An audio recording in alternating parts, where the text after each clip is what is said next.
Kembali di Prime Show with Ira Kusno dan saya masih bersama dengan Gubernur Jawa Tengah Ganjar Pranowo yang tadi sempat terputus tapi sekarang sudah tersambung kembali. Mas Ganjar, jelas suara saya Mas?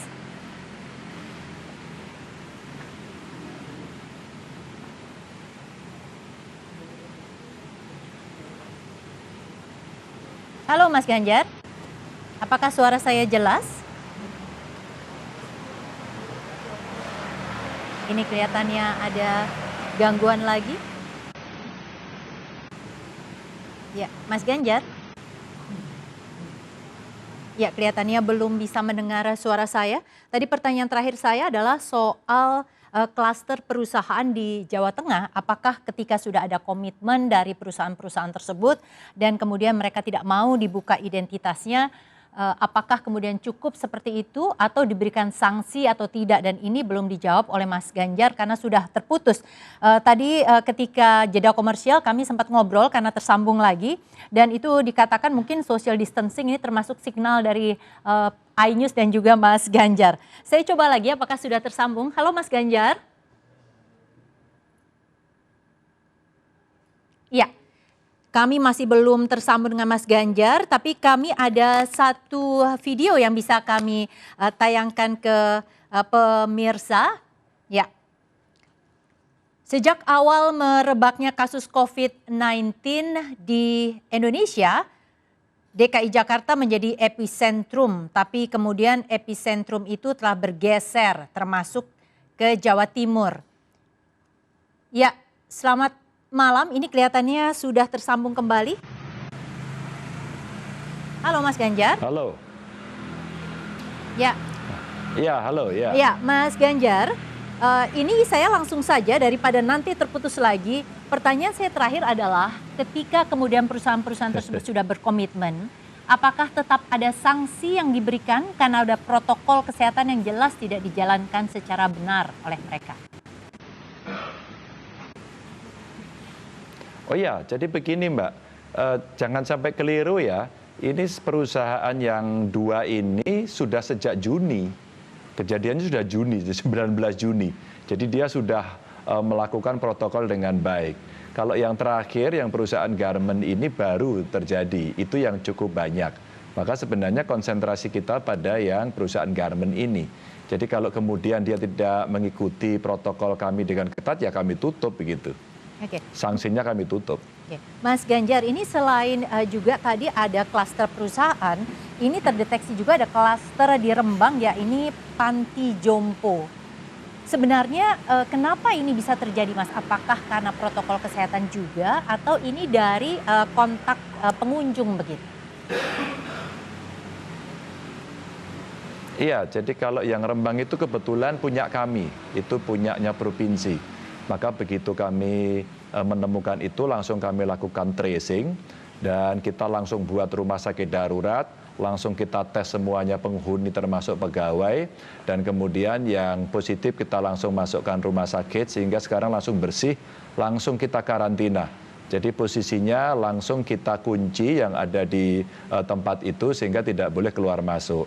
Dan pada saat kami tes ternyata Mbak, kami lakukan tracing hubungan erat dan dekatnya, ternyata dimulai dari orang yang dia dari keluarganya dan kemudian keluarga ini berangkat dari perjalanan jauh begitu ya. Terus kemudian ini dibawa ke dalam. Sehingga bukan dari pengunjung sebenarnya.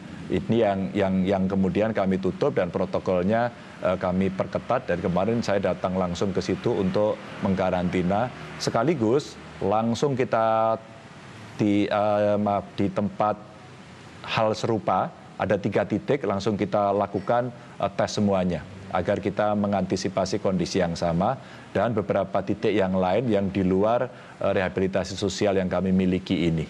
Oke, Mas Ganjar, ini saat kunjungan Pak Presiden, Mas Ganjar sempat sampaikan masih ada 3 zona merah di Jawa Timur begitu ya. Bagaimana perkembangan dari 3 daerah tersebut? Semarang, Demak dan Jawa Tengah. Jawa Tengah, Semarang, Demak, dan Magelang ya, betul? Iya, Semarang, Demak, Jepara sebenarnya. Ya. Tapi hari ini kita mengikuti perkembangan terus-menerus, maka saya bilang Kalau kemudian yang kita lakukan pembatasan kegiatan hanya katakan Semarang, Demak, Jepara saja, sedangkan komuternya masih berjalan, maka itulah kenapa hari Selasa kemarin kami keluarkan instruksi agar di Semarang Raya, yaitu Semarang, Kabupaten Semarang, Salatiga, Kendal, Gerobokan, sampai dengan Demak ini, kita lakukan pembatasan kegiatan agar ini tidak terjadi penularan yang lebih banyak lagi. Karena di Jawa Tengah bagian tengah dan ke barat ini agak bagus, agak sedikit bagus begitu.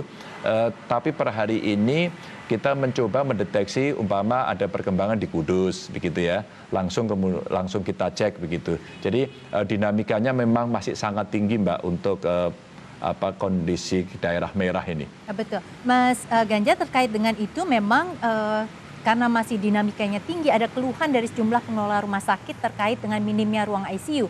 Lalu Mas Ganjar sebutkan ada ide melakukan arisan ruang ICU. Itu maksudnya bagaimana ya Mas?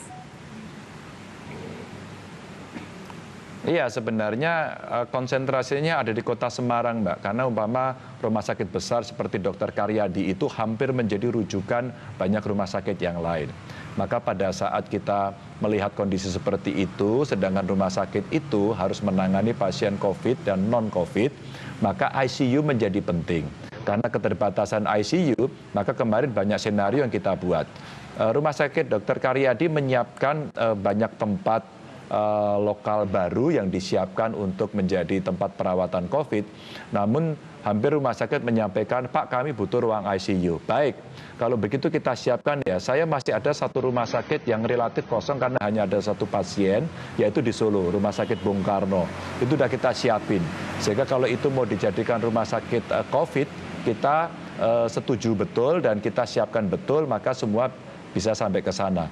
Namun ternyata ada masukan bahwa ya kalau semua di Solo kurang begitu. Lalu bagaimana? Lebih baik disebar. Maka para dokter, pengelola rumah sakit usul kepada saya, Pak Gubernur sebaiknya setiap rumah sakit nambah aja bisa 1 atau 2 ruang untuk ICU. Baik, kalau begitu berapa rumah sakit yang bisa melakukan itu? Ya hampir semua nanti bisa kita dorong untuk menambah minimal 1 atau agak besar 2. Dengan cara itu relatif akan cukup. Maka saya katakan ya sudah, sekarang rumah sakit yang kita tunjuk nyiapin aja arisan untuk ruang ICU begitu. Baik, terima kasih Mas Ganjar untuk keterangannya. Selamat malam, sudah bergabung di Prime Show with Ira Kusno. Pemirsa, sejak awal merebaknya kasus COVID-19 di Indonesia, DKI Jakarta menjadi epicentrum. Namun kini epicentrumnya telah bergeser ke Jawa Timur,